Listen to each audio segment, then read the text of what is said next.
Good evening, everybody. Thank you for attending this evening's general meeting. We originally thought it was an extraordinary general meeting, but according to the Constitution, it's just a general meeting. So we're just going to have a general meeting. Thank you for attending. It is amazing to see so many people signed up today and so many members engaged in the future of Outdoor Lads and how we run Outdoor Lads. The purpose of this meeting is very focused. It's solely to elect a new board of trustees. For those of you who don't know me, my name is Peter Walter. I'm an ex-chair and I'm currently the interim chair of the interim board.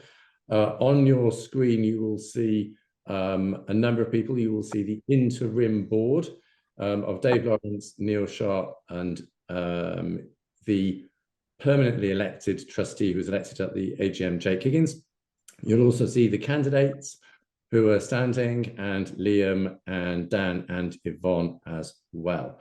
I'm hoping that we'll be able to add Matt Tennant, who, although not an official trustee, has been instrumental in everything that has happened since the AGM and is effectively one of the interim trustees as well.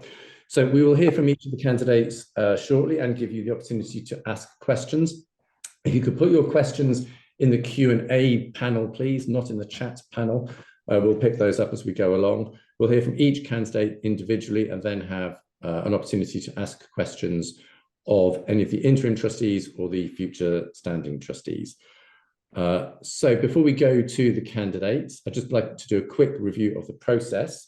At the AGM, the old board stood down or chose not to stand for re-election. The interim board were elected at the AGM. Dave, Neil, me, and Jake elected to be a full trustee. As I say, also supported throughout by Matt Tennant. That group of people consulted the past chairs, the regional coordinators, the subcommittee chairs, staff, including some past staff, and we did a members survey for which we got about 60 replies. After that, we published a new structure and some new roles. And we ran a Zoom consultation, getting feedback on those documents and those proposals, which had about 26 people in it. We then assessed the applications that came in, which included a CV, the application letter, LinkedIn profile. We didn't do that for the role that Joe is standing for. That didn't have a recruitment process. That was purely Joe putting himself forward for your votes today. We conducted interviews for about an hour each with 3 or 4 trustees attending, Liam sitting in on some of those as well. The interviews also covered areas that were highlighted by members in the members survey, like transparency, openness, and how candidates would best serve members' needs. So the outcome of all of that, we are all very happy to say, is that we are confidently putting forward 3 people for 3 of the 4 roles. Those that we are putting forward have a fantastic range of relevant experience, professional skills, and a good understanding, crucially, of Outdoor Lads. And even more importantly, I think they all have a strong connection to our members and our members' needs. While we did interview for the role of delivery of paid events, we have not put anybody forward for that role. Even though one person had an incredibly strong CV, we didn't feel that they were right for the role, and that role is currently vacant. We felt that it was better to go forward to this meeting with that situation than put somebody forward that we felt didn't 100% meet the brief. If anybody in this meeting is interested in that role, the future board will be looking to fill that role or a variation of it, and they may choose to co-opt somebody in the future. So if you are interested, the door is not closed to that opportunity. After we've heard from all of the candidates, I will open up the floor to questions, which, as I say, should go in the Q&A panel. We'll try to focus the questions on directly to the candidates to help you understand their motivations, their experience, things like that, or to us, the interim trustees, to understand why we've run the process as we have or how we've got to here. Questions about the future direction of Outdoor Lads or operational issues or things that are specific to individual regions or individual subcommittees, we'll probably put those to the new board to deal with in the coming days and weeks.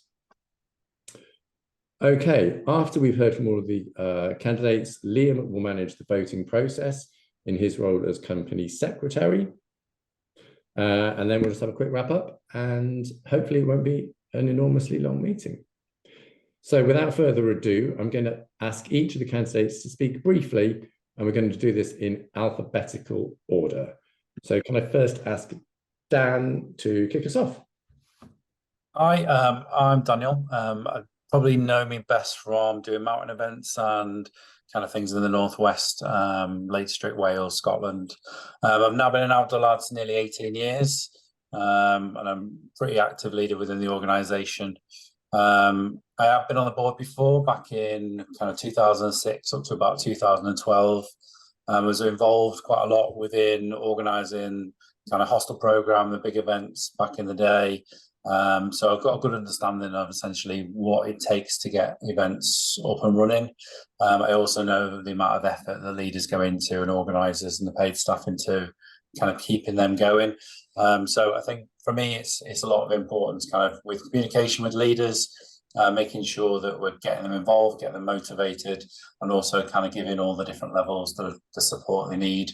I'm quite interested in kind of looking at the training programme, making sure we've got a good support network, and that if people are applying for roles, we can get them pushed through as quick as we can.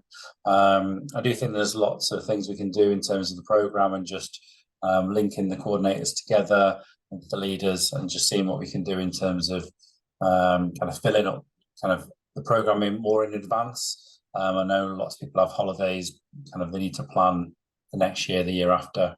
And there's other bits I kind of want to look at in terms of like the website, kind of what the business plan looks at like going into the future. Obviously, Outdoor Lads is quite similar now to kind of, obviously we started in 2006. A lot of things we need to kind of look at what we can do in the future. And then kind of things like looking at mental health and what we can do to improve the aims of the organisation even more into the future. So I'm hopefully looking forward to working with the rest of you. I'll pass on to the next one. Lovely. Thank you very much, Daniel. Lovely job. So we're going to go next in alphabetical to David, please. Hi, everybody. Hope you can hear me now. I'm David Norris. I've been recommended for the position for members, volunteers, and staff, which is quite particular, I think. The first thing I wanted to say was just that it is actually an honour for me to be in that position where I'm sort of entrusted with ensuring that something as important as ODL does continue to flourish. My story is that I joined some 13 years ago, did a couple of events back then, went back to Australia, and then I came back and continued with that. But why am I here? Why does this matter to me? And I think that's a really important thing. I always go back to purpose. I joined the subcommittee for finance and assurance some months ago because I just wanted to give back. I really believe in what ODL gave to me when I first joined. You turn up and it's just a seamless event that members love. And the situation, you talk about public benefit for gay, bisexual, transsexual, transgender people. This gives you a place to be where you're not discriminated against, where you feel like you belong. And that's what it gave me some 13 years ago. I'm in a different space now. I feel probably much stronger in myself. And now I want to make sure that this continues so that people who were like me back then have a place to go. What do I bring to it? I have a background in HR or people. I think, as I've alluded to already, and I think Dan talked to, in as far as leaders, having the right training available, making sure we can put processes in place that leaders can get through quickly, and that we can make sure that ODL has the right structure, because everything does hang off of the leaders. My first event seems absolutely seamless, and the only way to do that is have the people that put that in place. I'm never going to claim to be a good leader in relation to leading events as such, because there's lots already out there. What I can bring to this, though, is the governance around that, the structure, and making sure that we're always looking forward, so that the support is there for each of you in the organisation, be that a leader or a member who, like myself, benefits from the leaders. So that's sort of me, where I come from. And once again, thank you for considering me. Thank you, David. Oh, by the way, the interim board have just agreed that all all future board members have to run 12 events a year. So you're going to have to get to be a good leader pretty quickly. I'll do some, as I was going to say, I'll do the slow day walks. Good. Good. I can cook though. I can cook. I'm very good at cooking. On that, David, don't worry. Thank you. I don't believe. I'm usually the back of the pack. I don't believe that you wouldn't be a good leader. That was my point. No, thanks. Lovely job. Thank you very much. So we're now going to go to Joe, who is standing for the members elected role, which is slightly different to all the others, but knock us out, Joe. Hello. I just want to talk to you about why I think the members' voice is at the heart of Outdoor Lads and why I'm asking for your vote so I can represent that. I've just come back from, as Peter mentioned, the Big North Christmas, where we all got snowed in the Lake District. That was my 100th event. I've been a member for a couple of years now. And that event will go down in history as far as I can see. We got snowed in and had to stay an extra night, which on the face of it is no bad thing, except for the fact we had no power. And as a result, we also had no water and no running kitchen. So we had 106 members who had no access to toilets and no access to fresh water. And it was an amazing event, despite being cold and difficult. Everyone pulled together. There was food provided from a gas barbecue, which was cooked outside. Toilets were flushed with buckets. Everyone just pulled together. It was great. And it required so much work from the entire membership, from the leaders, Liam and Dan, down to members who were new, just chipping in. And I think that just spoke about what this charity is, and that it's a community, and that I want to ensure that this community is represented and that members' voices have been heard on the board, and that the board acts in the memberships. It represents their views properly, essentially, and I want to make sure that that voice is heard. Thank you very much, Joe. Lovely job. I'm noticing that there are no questions in the Q&A. Don't forget, there is that opportunity in a few minutes' time. But without further ado, can I go finally to Rob, please? Well, last and by all means least, but thank you, Peter, for prompting people to ask questions just as I'm about to speak. I see there's one already popped up, but I'm not going to read it just yet. And it sounds like the key to successful events in future is not to bother with electricity, water, anything. We'll just go out there and just muck in. I'm just going to start by a very quick sort of reflection in the past, because I think it's a kind of thing that people might query. But once I'd resigned as a trustee in September, I had absolutely no intention of standing again. That was my clear view at the time. Having said that, I was very moved by the numbers of positive messages from members asking me to consider to stand again, which after a lot of deliberation I did, and got my application in just a few days before the deadline. I won't repeat what's in the manifesto because everybody involved in this meeting can read that, and I hope many people have. But just to say, with a completely new team of trustees, with a huge amount of professional, voluntary and ODL experience, I now feel so positive for Outdoor Lads' future. And for me, there are two key things going forward. One, we're a membership organisation. It's your organisation. It's your group. It's not the trustees group. I'm always absolutely clear about that. And that also reflects back to my career in local government, where the members of the council are the key people. The members of Outdoor Lads are key here. I will work for the members. And we need to remain focused on doing what ODL set out to do back in 2006, and to do what we do best, providing a range of fantastic events for gay, bi, trans men.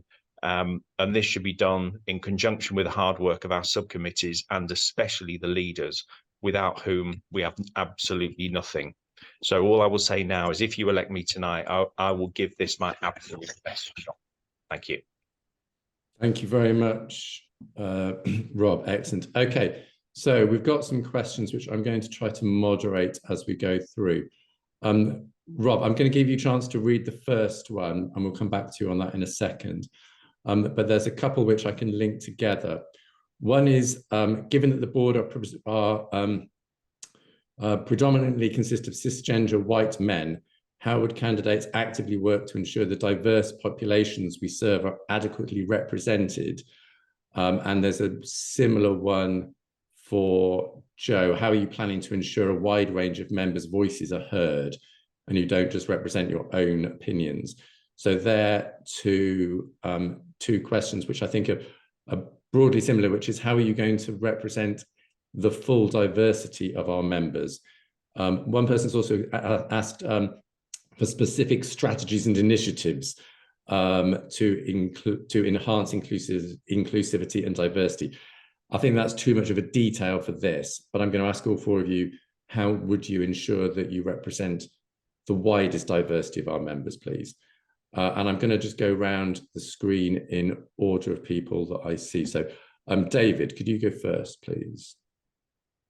Of course. Great. I think a diversity one is probably one that I'm very fond of. I probably undertake similar things in my own career with making sure that the views of diverse people within my organization are heard. For me, one of the key things is surveys. I think you would have seen the survey that went out at the point where the last board stood down and the interim chairs went out and asked, what is it you would like from the new trustees? To me, that was the first thing, is actually to place some sort of platform there where the voice can be heard, and for us to then take that on board and consider it. I think Joe would probably want to talk more about how he would do that in person, and I think all of us will, through different events, also take consideration from people we speak to. Thank you very much. And can I go to Joe, please? Yeah, I think in terms of engaging the membership and keep having an open door policy and ensuring that it's in terms of that representation is there. Being a source of contact, I think we all have an Outdoor Lads email, which I'm sure will be quite busy in the near future. And I think making sure that that's out there, and also potentially looking at how we're engaging directly rather than it being an email, looking at discussions and forums and things like that, such as meetings such as this, if need be. And also engaging with as Joe has alluded to, the not as represented groups within our charity. As he said, we're a group of cis white men. And that this is not just a charity of cis white men. So I'm really keen to ensure that our representation is not just for our group. Thank you very much, Joe. And I'm going to go to Rob next, please.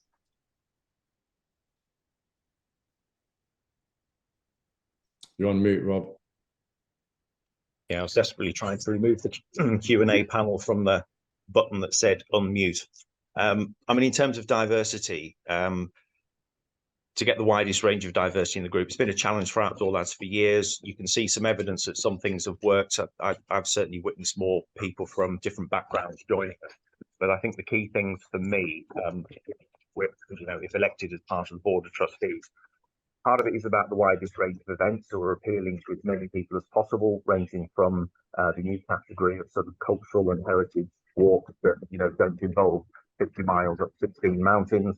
There's a whole range of things to appeal to the widest possible audience.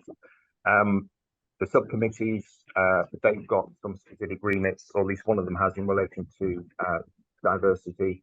And I think it's important that we build a closer link between the Board of Trustees and the subcommittees going forward, so we can work on that together. We can learn from some of the stuff that's been done in the past. So I know one or two of the members of the subcommittees have made some attempts to try and improve representation from certain BME communities.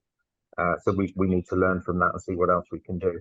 But I think importantly as well, we can look at our training and development budget and resources we target to that, in terms of trying to encourage existing members that come from different backgrounds to become leaders, become coordinators, basically, and then become trustees. So we've got that visibility as well, because it's important to get visibility of different communities right across Outdoor Lads. Thank you, Rob. And then to Dan. I think with diversity across the Outdoor Lads, it is about kind of Rob's kind of stormy answer. It's kind of looking at kind of getting them leaders in them areas. We can see that if you can kind of get leaders in kind of essentially kind of groups of people will follow people. So it's looking at trying to get into different kind of groups, different a more diverse population and try and nurture that leadership and that talent within them groups, or even them regions. So I think it's a lot in terms of learning development, and just support of different leaders. So that's kind of what I'd look at in terms of promoting diversity in the group. Thank you very much, Dan. I'm going to go a question from Richard, Richard Overton, an ex-trustee. So how are the trustees, if elected, going to prevent bad behaviour repeating amongst board members? I think I'm going to ask Rob to cover that one, because as the chair or future chair, I think what you do to ensure good behaviour is key. So I might just ask Rob to cover that one on your own, if I may. I'll certainly have a bash. I think the important thing is, well, there's a number of things spring to mind. We need to, first of all, get the new board of trustees to gel as a team. I mean, I personally don't know the other trustees anything other than very, very casually, having met one or two of them at one or two events, or not at all, and just had a brief electronic chat. And I think it's important for the team to get to know each other, build trust, build confidence, that kind of thing.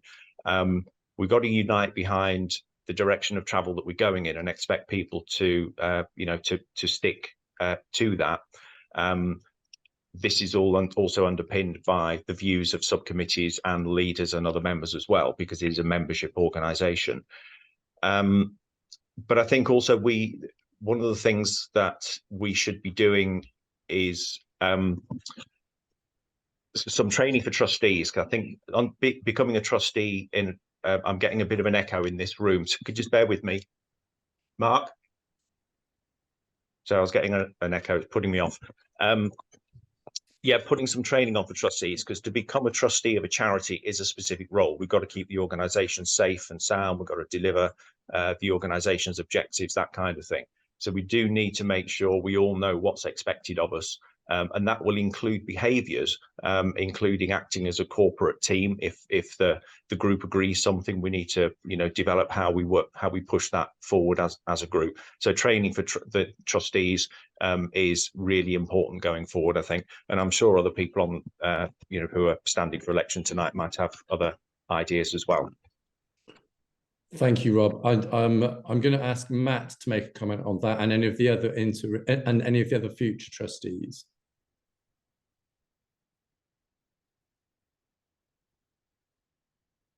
You are good, Matt. Go. No, you're not. Okay. We can't hear him, but on that, Peter, I would say we discussed it. Well, we'll be discussing it over recent months, and I think a code of conduct that the board, by standing for the board, agreed to adhere to, I think, as a basic, which would not just be for the board, it would also be for members, which we already have, but just ensuring that we represent the values of Outdoor Lads and promote the safety of those members. Thank you, Joe. Would David or Dan like to comment? Just quickly, I mean, a lot of this stuff already exists. There are guides that exist under the Charities Commission, which I've been going through over the last month or so in particular. A lot of those do contain some of the details as to how to run a trusteeship well. And I think if we align ourselves with those, they're set with model articles and model ways of doing things. And if we align ourselves with the model ways, then I think we can't go wrong. Awesome. Dan, anything, or are you good?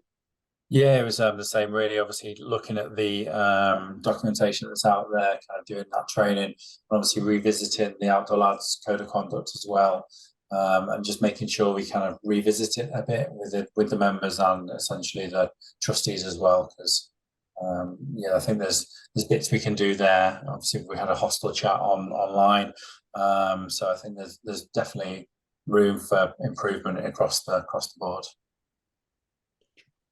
Thank you. I've got a specific one for Rob, which is, do you know how your resignation letter came to be widely circulated?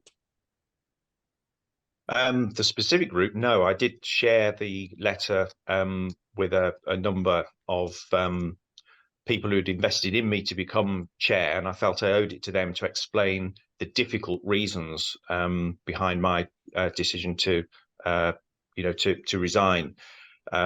So that's really all I can say in relation to that. I didn't deliberately try to circulate it. I shared it with a few people, and others have chosen to share that. Thank you. I posed the question for just for transparency, because it was posted in the Q&A. I, for one, don't see any reason why you shouldn't have been able to share a letter that you wrote with people that you chose to share it with. So that leaves us with an empty Q&A panel, which is really good. So we are now going to go to the vote, or the votes, and how that is going to happen is, so a reminder of, you're going to vote for each candidate. Each candidate will have a for, against, or abstain option. If you vote for Dan, David, or Rob, you're saying that you're happy to accept the recommendation for that person to be a trustee from the interim board. Remember that we have reviewed their CV, their covering letter, their LinkedIn profile, and we've conducted at least an hour-long interview. A vote against them is saying that you disagree with that judgment from the interim trustees. If a person fails to get 51% of the vote, they don't get elected, and that position will be vacant. An abstention is not counted either way, it's just an abstention. We didn't do any recruitment processes for the members' representative that Joe is going for. As only one person stood for that role, but Joe still needs to get 51% of the votes. I'm now going to hand over to Liam to manage the vote. We will, in his capacity as company secretary, and over to you, Liam. Hey, thank you very much, everybody. Yeah, so the purpose we're here tonight, I guess, is to do the voting. So you go through each candidate in turn in alphabetical order. Peter says, a reminder, you can vote for, abstain. Abstention actually isn't counted. It doesn't go against any candidate. And then once you've gone through all four, we'll announce the results. Poll will show on the screen in a moment. And so it will come up, you just hit the button to vote, and I'll give you 30 seconds to do that, because some people were saying they didn't have quite long enough time to vote, so I think it should be enough. By the time we're ready here to go, ready to go.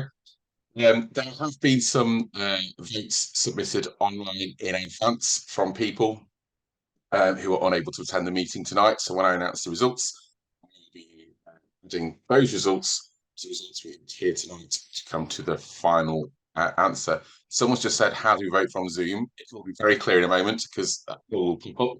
You just need to listen for the person. So we're first of all going to be voting on Dan, because he's alphabetically first. So I will launch that poll.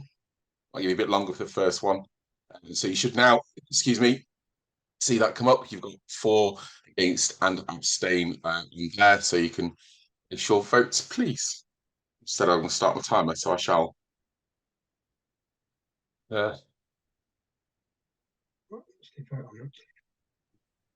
Liam, it looks like panel members can't vote. When we tested this, we could vote. So can you just yes, assume, so to panel members, is it fair that interim trustees and candidates are all voting in the recommendation of the interim trustees?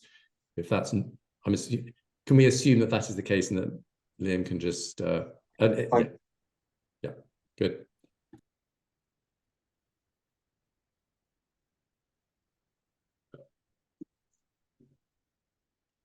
Okay, it's not moved for a short while now, so I'll make a note of the results, and then we'll move on to the next one.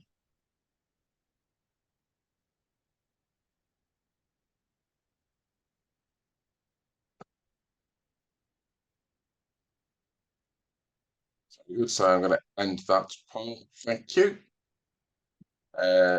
So we will now move on to David, who is next alphabetically. So I will launch that poll now. Start my timer.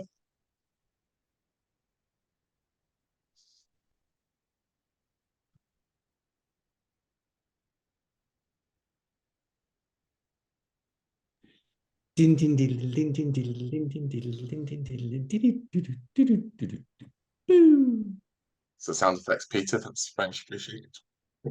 8 seconds, so if you've not voted yet, then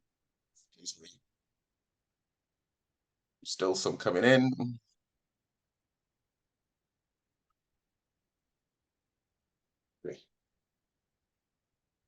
Thank you. I'm just making note.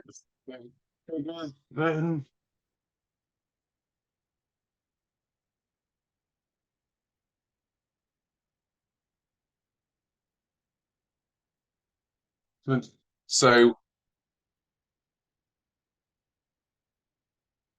we're now going to go to Bailey's. So before we do, just a reminder that process has been slightly different for Joe. So the position is the member elected representative. It is also a 1-year appointment, whereas the others are the standard 3-year appointments. Just to highlight that to you. So I'm going to launch the poll for Joe as well. Please vote.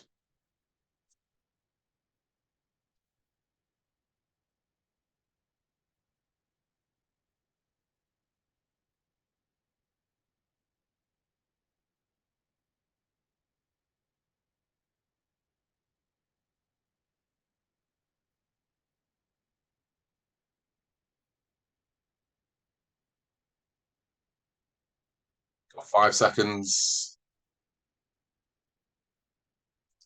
Okay, I'll close the poll there. Get away. I'll just write a note as well.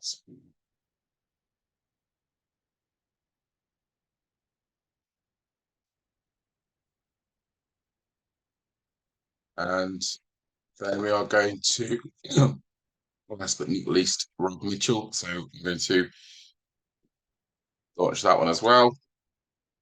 30 seconds to vote. Please do so.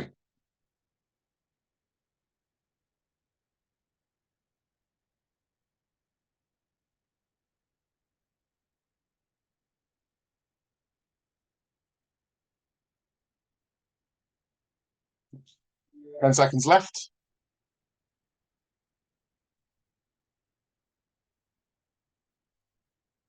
Three, two. Very good. Making note of those as well. My handy little spreadsheet.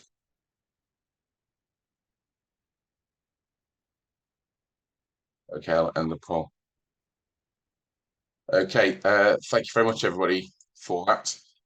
Peter, you're right for me to go ahead and announce the results. Yes, please. Yeah, okay, thank you very much. So, starting with Dan, in votes in advance, we had 48 for, 8 against, and an abstention. In the meeting, 106 for, 12 against, 3 abstentions, which is a percentage overall result of 88.5%. So, congratulations, Dan, you've been elected. Moving on to David Norris. Online votes in advance for 53. Votes against and 1 abstention. In the meeting, 108 for, 8 against, 5 abstentions. So it gives a total percentage of 93.6%. So again, congratulations, David. Elected. So Joe in advance had 50 votes for, 2 against, 5 abstentions. In the meeting, he had 114 for, 5 against, 4 abstentions, giving an overall percentage of 95.9%. So congratulations, Joe. You've also been elected. And Mr. Mitchell in advance had 51 votes for, 6 against, 4 abstentions. In the meeting, had 110 for, 9 against, 4 abstentions, giving an overall percentage of 91.5%. So congratulations as well, Rob. Excellent. Well done, everybody. And also, before we just hand it back to Peter, I'd like to say, as at the AGM we had earlier this year, this level of engagement from members about the future of the charity is fantastic. Figures like we've not had before with members. So, you know, particularly for a Wednesday night, for a short, relatively boring meeting, no offence, I think that's great. So thank you very much, everybody, for your interest in Outdoor Lads and in the future. And back to you, Peter. Thank you, Liam. I would just like to echo that I think between the chairs that are on this panel, we've covered AGMs and votes for, well, God, 18 years, however long we've been in existence, because Dan was there right at the beginning. And I don't think we've ever seen levels of support for trustees at that level. They're all around the 90%. They're all really similar. They're incredibly high. And I'm really, really pleased and excited by that result. So a couple of words from me, then I'm going to give the outgoing interimers and the opportunity to say a few words, and then I'm going to hand to Rob to close the meeting. So in closure, for me, I'm really excited about the future. I think we've got a really strong board who really get what matters and are going to be focused on the important things and delivering for members. I'd like to thank my fellow interimers, Neil, Dave and Matt. I'd also like to thank David Norris, who's helped us with some of the processes that we've been dealing with over the last 2.5 months. After this meeting, one last process check, there'll be a board meeting, which will be a formal minuted board meeting, at which the interimers will step down and the new board will be fully instigated. So we said that we would be interiming for 3 months. I think we've managed to be interiming for just under 2.5. So it's kind of a mic drop from the interim board. But with that, I'd like to just ask Neil, Matt, or Dave if they'd like to add anything just as a final sign off from us. Anybody who wants to say anything, just go for it. Shall I go first? Go, Dave. Okay, just a couple of things. One thing, the question about communication with the members was actually so critical to us. It was one of the questions we asked each of the individual candidates who stood for all positions. So I think we all recognise that communication is a big deal in the organisation. And the other point that was mentioned was diversity. When I was on the board and when I was chair, diversity was one of our big things. Didn't do very well at it, and I apologise for that, but it's something we've been working on for a while and we need to get better at.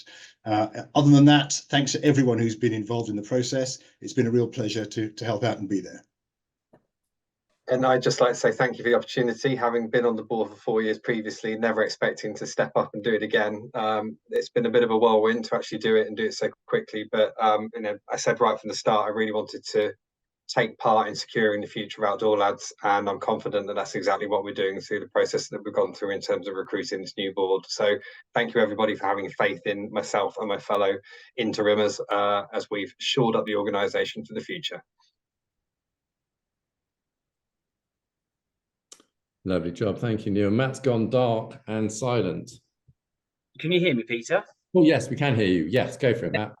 Well, you can't see my lovely face, but no, I'll keep it short and brief. I think one of the important things that we took from the consultation that we did with members around what they would like to see on the board wasn't necessarily specific positions that people think there should be a trustee for, you know, IT or a trustee for specific types of events, but it was more the themes, the behaviours, the kinds of things that the members would like to see from their board, which is about being open, about being transparent, about re-establishing a dialogue between the members and the trustees, to feel that when decisions were being made, that things were being explained to them in more detail. So I hope that we kind of give you all confidence that through this process in the interviewing of the trustees, we really flushed out those questions and gave people a sense that these were important topics that the members were looking for when we were selecting new trustees. So yeah, on that note, I hope we've all served you well. Thank you, guys. Can I make a note to Dan? Can we just capture the comments that are going in the chat? Just because there's some nice comments that'd be nice to pass on to the new board. And there was just one comment I saw about, do we need to have a formal resignation vote of the interimers? No, that takes place at a meeting immediately after this, which is a formal board meeting where we will step down. So finally, I would like to, we could drag the thank yous out all evening, but I'd just like to ask Rob to basically close the meeting and sign off for us. Okay, there was one question in there about whether it's appropriate to have a formal vote of thanks for the interimers. That's probably the first and last time I'll ever use that word. I could see lots of smirks on the screen as it was being spoken. Liam, is that an appropriate thing to do here, or can we just capture it in the minutes? Because I think that'd be an appropriate thing to do. And if you want to do it. I don't know how we vote on it, but with loads of people not on the screen, but I think there's an assumption that everybody here and all the people involved, but the vast majority at least, will be very, very grateful for what the interim board has done in such a relatively short space of time. So with that done, thank you very much. I think all I would say is there are a few words I could share with the other potential trustees, because obviously we didn't know whether or not we'd get elected tonight. But as your new team of trustees, our focus will be very much on you, our members, ensuring we have a fabulous programme of events for gay, bi and trans men going forward. After all, that's exactly what the group is here to do. As a brand new team, we need to get together, we need to get to know each other and the members of the subcommittee so we can build up that confidence as a really good team. Together, we aim to better support leaders and members to deliver more Outdoor Lads magic. We'll be cracking on with this in January. We'll be having conversations before then, but we're planning to get together in January to do a lot of hard work, and we'll report back to members very soon after that. In the meantime, I just want to add my thanks to all of the members of Outdoor Lads for your patience in recent weeks and months. It has been an unusual time. Add my thanks to the interim trustees. You've done a brilliant job over the last few weeks. So Peter, Matt, Dave, Neil, thank you so much for what you've done. Thank you to our brilliant office team. You really have done a cracking job holding firm in the last few months. I mean, you've been dealing with all the stuff to do with an interim board and keeping the organisation moving in the right direction. Well done to you guys. Thank you so much. And finally, just hoping that everybody involved in this call and wider has an amazing run up to Christmas, and we can celebrate 2024 in style when it comes. So thank you very much, guys. And I think that's probably it. So unless Liam says otherwise, I guess we're signing off and saying good night from me and good night from them. That's it. Thank you, everybody. Thank you for your time this evening. Good luck to all the new trustees, and happy Christmas and good night. Thank you, guys. Thank you. So everybody, good night. Thank you.